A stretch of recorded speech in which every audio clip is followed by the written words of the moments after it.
یا رسول اللہ توبہ کس طرح کریں تو اللہ معاف کرتا ہے؟ تو فرمایا رب بڑا مہربان ہے، بڑا ہی کریم ہے۔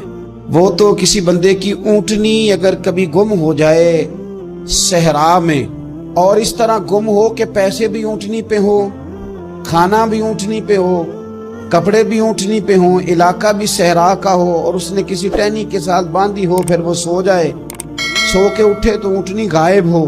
اب وہ اتنا پریشان ہو کہ آگے پیچھے دائیں بائیں دیکھا تو پتہ چلا کہ اونٹنی تو غائب ہو گئی، نہ کھانا ہے، نہ پیسے ہیں، نہ کپڑے، نہ سواری ہے، علاقہ صحرا کا ہے، پیدل جا بھی نہیں سکتا۔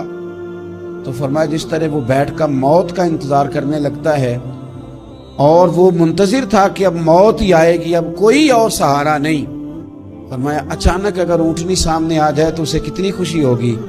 یا رسول اللہ اسے تو بڑی خوشی ہوگی۔ فرمایا جب رب کا بندہ توبہ کرتا ہے تو اللہ کو اس سے بھی بڑھ کر خوشی ہوتی ہے کہ بندہ توبہ کر گیا، اپنے گھر واپس آ گیا، اس نے بات مان لی۔